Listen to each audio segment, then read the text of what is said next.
अस्सलाम वालेकुम दोस्तों, कैसे हैं आप? उम्मीद करता हूँ सब खैरियत से होंगे। तो जैसा कि आप जानते हैं कि रमज़ानुल मुबारक ख़त्म हो रहा है और ईद आ रही है। तमाम दुकानदारों ने अपनी दुकानों में सामान को भरना शुरू कर दिया और साथ ही कोल्ड ड्रिंक्स के जो ढेर हैं वो लगाने शुरू कर दिए। आज मुझे पता चला कि दुकानदार लोगों ने कोक और स्प्राइट के बंडल मंगवा लिए हैं। छोटी से छोटी दुकान वाले ने भी 3 लाख के बंडल ले लिए ईद के लिए। मजीद मैंने पता करवाया कि क्या ये बात ठीक है कि किसी एक आदमी का तो शऊर सलामत होगा, अगर नहीं छोटी से छोटी दुकान ने भी 3-4 लाख का सामान जो है वो कोक और स्प्राइट का जो है वो बंडल ले ली। तो हम बाइकाट के लफ्ज़ से वाकिफ हैं, हमें बाइकाट की हकीकत का बिल्कुल पता ही नहीं है। कहाँ गया बाइकाट? हकीकत तो ये है कि हम मुसलमानों में शऊर नाम की चीज़ ही नहीं। मोबाइल हाथ में है, टिकटॉक के अलावा सारी दुनिया जाए पहाड़ में। आज जितना दुख हुआ शायद ही पहले कभी हुआ होगा। कोई समझाने वाला नहीं है। घर बाहर कहीं भी ये जितनी भी कोल्ड ड्रिंक्स आई हैं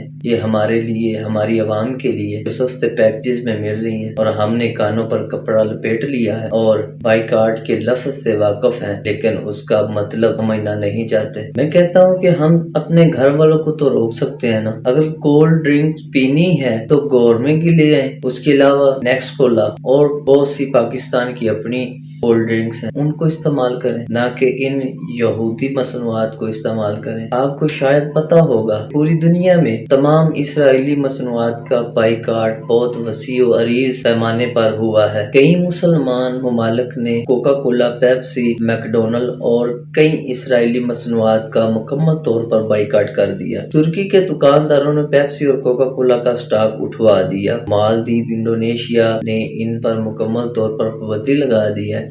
और सबसे अच्छी बात यह है कि मुंबई के 100 होटलों ने पेप्सी और कोका कोला की मसनूआत का बाइकाट किया। लेकिन आप ये बात सुनकर मजीद हैरत ज़दा होंगे और अपनी गैरत पर, अपने पाकिस्तानी गैरत पर न जूता उठाकर मारेंगे। मैं यकीन से कहता हूँ कि हमारे पाकिस्तान से पेप्सी और कोका कोला के जो फार्मूले इस्तेमाल होते हैं उनकी मद में सालाना 2100 अरब रुपया जो है ना वो इसराइल को जाता है। 2100 अरब रुपया। तो देखिए, गजा और इसराइल की जंग को 6 से 7 माह हो चुके हैं। क्या 6-7 माह के दौरान क्या ये 6-7 माह में जो सालाना 2100 अरब रुपया बनता है, आधा 10-100 अरब रुपया इसराइल को नहीं गया होगा? तो क्या वो इतनी ह्यूज अमाउंट जो है वो इसराइल के डोमेस्टिक लेवल पर इस्तेमाल होगी? नहीं, बल्कि वो तमाम गजा के मुसलमानों की तबाही का सामान करने के लिए काफ़ी है। तो ये 10-100 अरब रुपया जो हमने इसराइल को अपने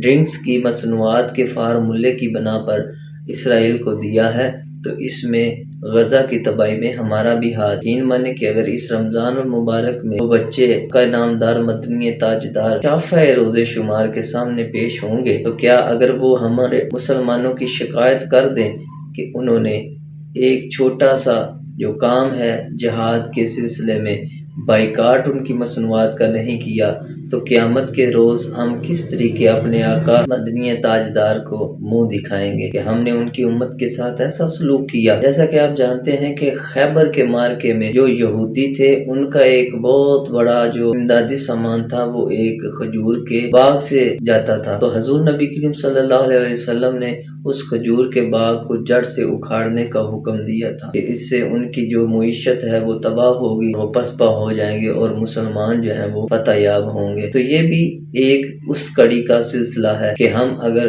उस अपने नबी करीम सल्लल्लाहु अलैहि वसल्लम की उम्मत का साथ दें और आप सल्लल्लाहु अलैहि वसल्लम की उस सुन्नत को दोबारा अपने तरीके से ज़िंदा करें कि तमाम इसराइली मसनूआत का मुकम्मल तौर पर बाइकाट तो एक बहुत छोटी सी मामूली सी बात है। हमें इसकी मुकम्मल तौर पर अपने पाकिस्तान से जड़ उखाड़ कर वापस उनके मुंह पर मारनी चाहिए कि हम आपकी मसनूआत नहीं इस्तेमाल करेंगे। आप लोग हमारे मुसलमान भाइयों के कातिल हैं, इसलिए हम आपकी मसनूआत को इस्तेमाल नहीं करेंगे। हम उनकी मुईशत को अगर तबाह करेंगे तो हम जिहाद में शामिल हो सकेंगे और क़यामत के रोज़ हौज़े कौसर पर सुरखरू हो सकेंगे। वरना यकीन जाने जो हमने हालात बर्पा कर दिए हैं, हम आका मदनी ताजदार को मुंह दिखाने के काबिल नहीं। अपने ईमान की फ़िक्र करें। अल्लाह पाक हम सबको عمل کی توفیق عطا فرمائے اور یہودی مصنوعات کا مکمل طور پر بائیکاٹ کرنے کی توفیق عطا فرمائے، اور ماہ رمضان کے اس مہینے کے صدقے اللہ پاک اپنے پیارے محبوب کی پیاری لاڈلی امت فلسطین، ہمارے فلسطینی بہن بھائیوں کی غیبی مدد فرمائے، اور ہمارے تمام مسلمانوں کے حکمرانوں کو غیرت ایمانی عطا فرماتے ہوئے ان کو جذبہ جہاد عطا فرمائے۔ امید کرتا ہوں کہ آپ کو اس غیرت مند ویڈیو میں سے کچھ نہ کچھ ضرور سبق ملا ہوگا۔ مزید ایسی ویڈیو کے لیے ہمارے چینل کے ساتھ جڑے رہیے، اور اس ویڈیو کو زیادہ سے زیادہ اپنے مسلمان بھائیوں میں شیئر کیجیے تاکہ وہ اس اسرائیلی لعنت سے محفوظ رہیں اور غزہ کے مسلمانوں کے خون کے ذمہ دار نہ بنیں۔ ملتے ہیں نئی ویڈیو میں، تب تک کے لیے اللہ حافظ۔